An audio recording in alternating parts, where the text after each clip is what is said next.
बहुत समय पहले की बात है। एक छोटी सी मधुमक्खी घने जंगल के बीच एक पुराने पेड़ पर अपना छत्ता बनाकर रहती थी। कुछ दिनों बाद उसने अंडे दिए और खुशी खुशी उनका ख्याल रख रही थी।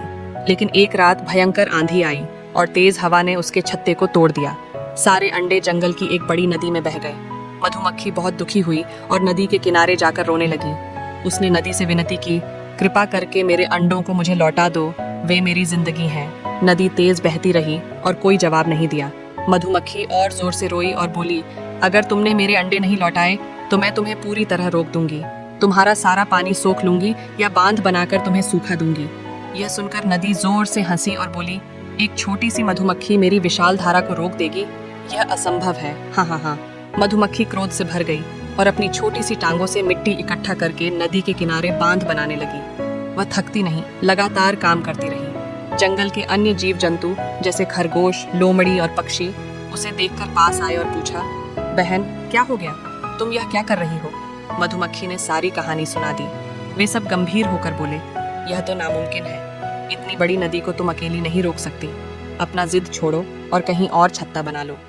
मधुमक्खी ने सिर उठाकर कहा, अगर देना है तो साथ दो, सलाह नहीं चाहिए। और यह कहकर वह फिर से मिट्टी ढोने लगी। उसकी दृढ़ता देखकर पहले एक खरगोश उसके साथ लग गया, फिर लोमड़ी और धीरे धीरे सारे पक्षी भी शामिल हो गए। जो भी नया जानवर आता और पूछता, क्या हो रहा है यहाँ, वे सब उसे पूरी बात बताते और कहते, सलाह मत दो, साथ दो। काफी दिन ऐसा चलता रहा। अब तो जंगल के सारे पशु पक्षी मधुमक्खी के साथ थे, मिट्टी ढो रहे थे, पत्तियां और टहनियां लाकर बांध मजबूत कर रहे थे। यह सब देखकर देवराज इंद्र भी ऊपर से नजर रख रहे थे। तभी वहां शेरराज आए, जो जंगल के राजा थे। उन्होंने इंद्र से कहा, देव, मैं इस मधुमक्खी की मदद करने जा रहा हूँ, क्योंकि मैं जंगल का राजा हूँ। मुझे आपका आशीर्वाद चाहिए।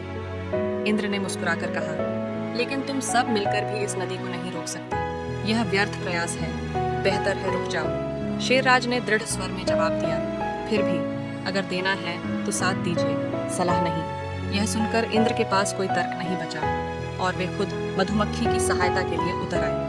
नदी ने देवराज इंद्र को आते देखा तो डर गई। इंद्र ने गरज कर कहा, नदी, तुम इस छोटी मधुमक्खी के अंडे तुरंत लौटा दो, वरना हम सब मिलकर तुम्हें रोक देंगे और तुम सूख जाओगी।